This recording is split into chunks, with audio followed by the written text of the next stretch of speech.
now that we are ready to tackle the end task and determine the central idea of the text, we just want to keep our learning target in mind and knowing what is our focus for today. So if you look on the board, you look at the top of your answer document, you're going to see that you are going to be analyzing how particular paragraphs or sections contribute to the development of the ideas within a text. So remember, when we see the word section, that really points us to a heading and the information below that heading. So to break that down, we first have to ask ourselves some questions. So we see here in our dark green, this is our end task question. But we want to back up a little bit to make sure we are on the right track. So our first question in determining the central idea is to identify the subject or topic. So the question for this is, who or what is the text about?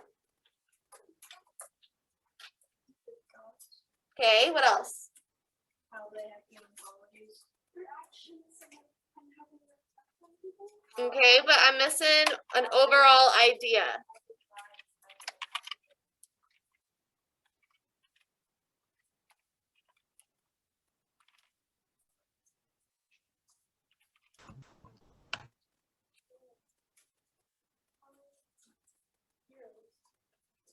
Each other? So sometimes if we're struggling with identifying this, we can go back to look at our title. Our title can also reveal. Tyler, do you know? Well, I put that the Grecians worshipped their gods and goddesses even though the praised were far from perfect. Okay, you're getting kind of into details about the Greeks and gods. I'm looking for the overall subject of this text. Eleanor?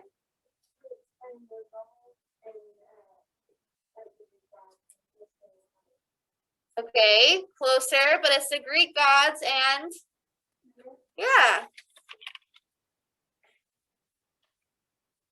Why do you think that it's important that we address the myths part of the subject or topic of the article? Why is that important? That's what started the whole Greek and goddess thing. That's literally their whole history. It's just myths. And we see that the author is implying it in this text, right?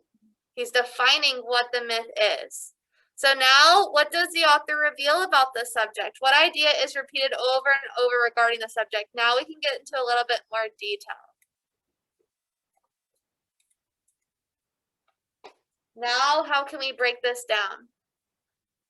Go ahead and take a second and jot down your thinking. It can be a phrase, it can be a sentence. But what does the author reveal about the subject? What idea is repeated over and over regarding the subject?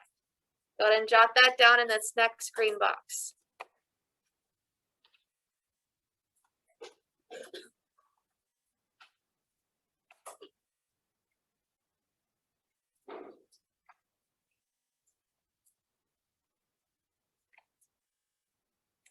And go back to the text if you need to.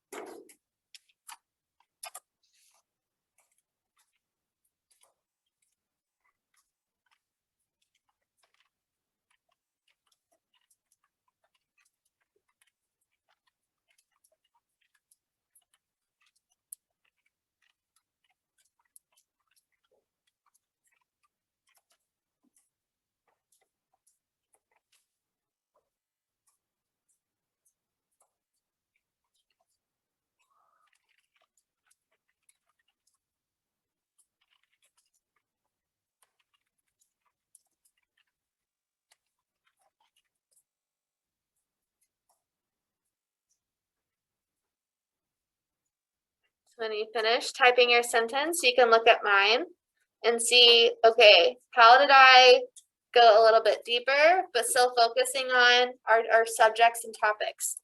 I said myths are cultural representation of morals, values, and explanations of the natural world and are represented through, typo, the Greek gods and goddesses. So once again, focusing on this article in particular. What did we just read? What was the text about?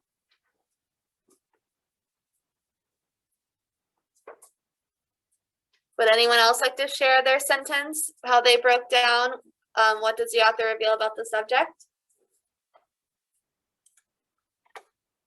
Tyler, go ahead and share yours with us.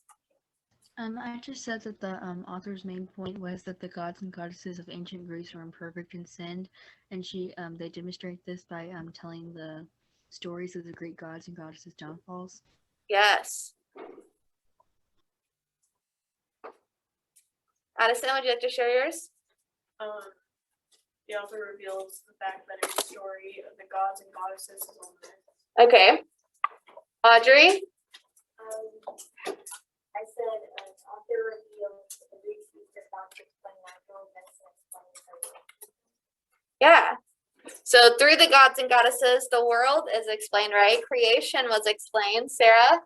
Myths explain the unknown, creation, and moral. The Greek gods were human-like, emotional, and flawed, making them relatable and easier to understand. Perfect. Relatable, easy to understand, explaining the natural world. All of those are excellent. Okay, so now that we've kind of broken it down and we have a direction, now let's move to our end task. So I may need to hit enter so all this is on one page just so it can be a little easier for us to see.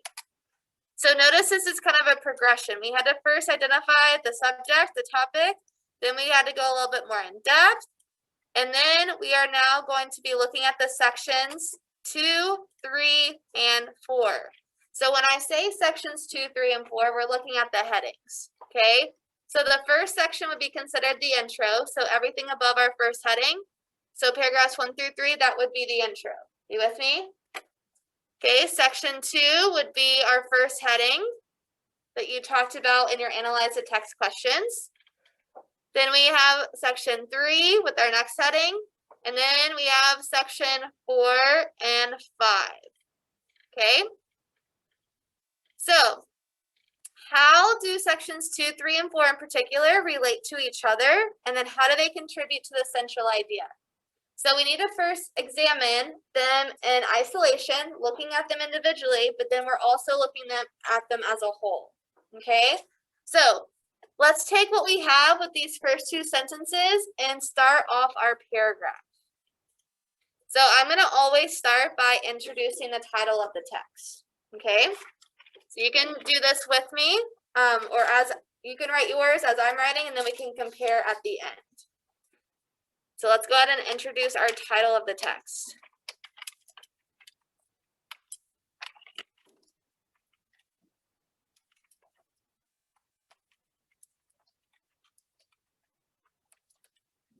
I know it's kind of long.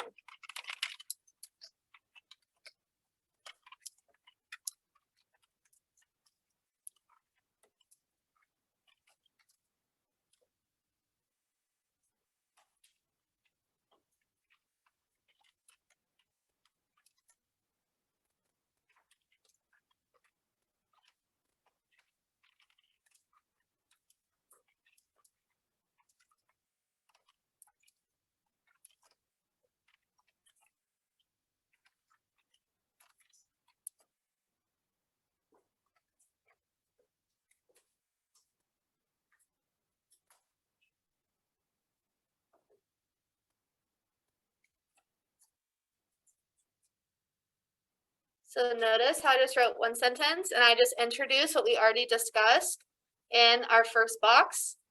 And then now I'm going to start answering our end task. So I introduced the title of section 2, and now I'm going to now explain what section 2 is about.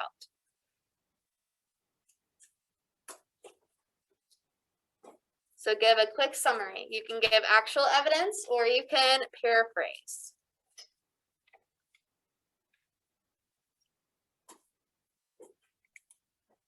So I may need to go back and reread that section, and that is okay.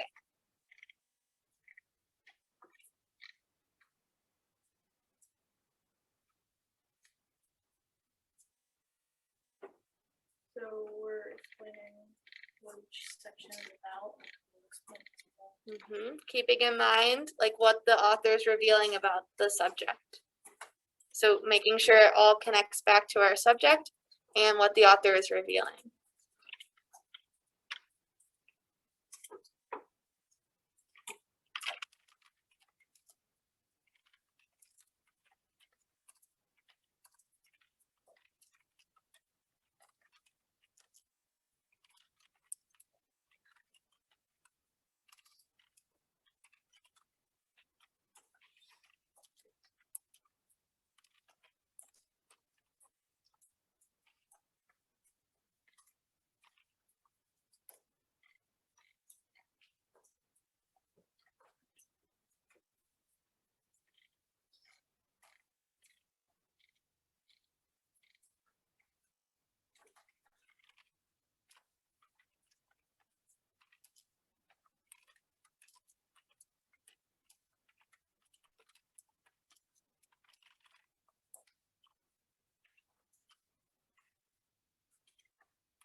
So after you explain what section 2 is about, you can move on to section 3. Notice how I'm using the same heading and I'm putting the heading in quotations. And then I'm giving an explanation. I said section 3 explores the idea that, and now I'm going to answer what idea it explores.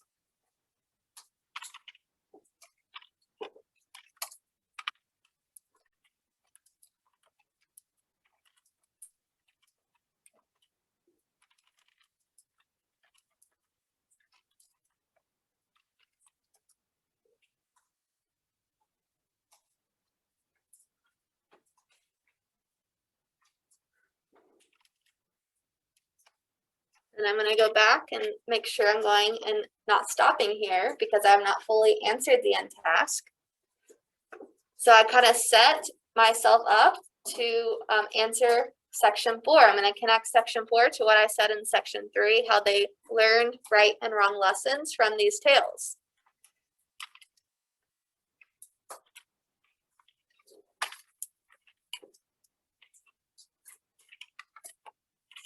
Once again, I'm going to give the title of section 4.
So notice too, I underlined different ways to introduce my ideas. So I said the author implies, we see that explores the idea and discusses. So we're not using the same kind of transitions over and over and over. We're varying those.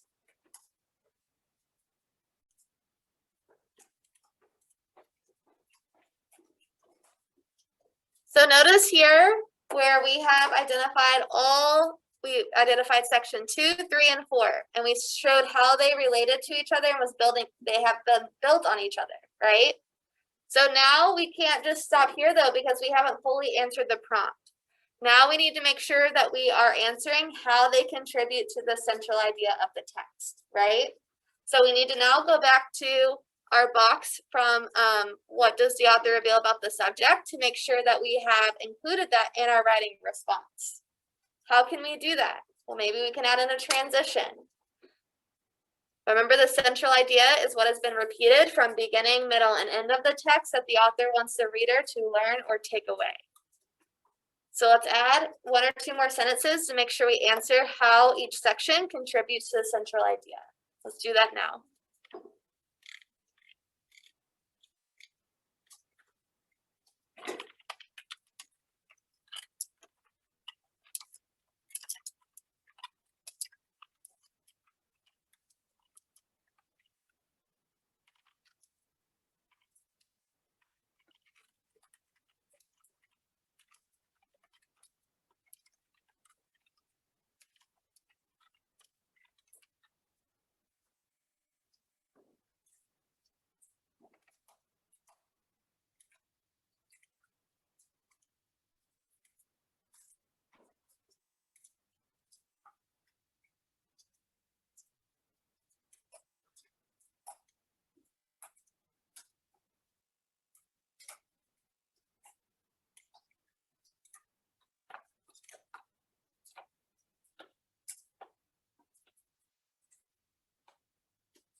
So I know some of you are still typing.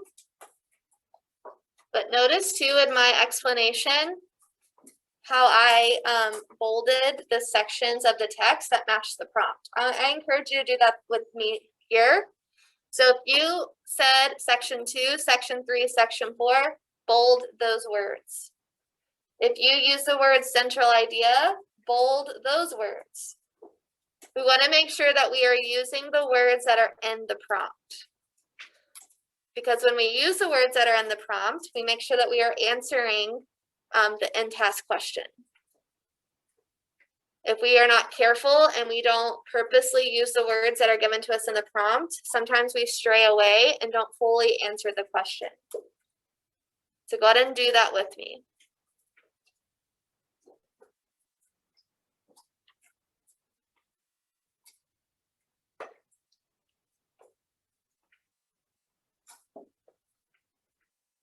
I'm going to read over my end task and you can see how it compares to yours.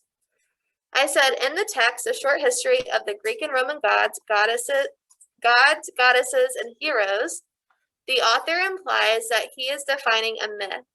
Section 2, Greek myths were a reality of TV of 900 BC, explains how myths acted as stories of entertainment as well as religious text. Section 3, moral lessons taught with punishment from the gods, explores the idea that ancient Greeks learned right and wrong lessons from telling these tales. Section 4, Hercules tricked into murder and atonement, discusses the moral lessons while showing the value of a myth and understanding how the world works and was created.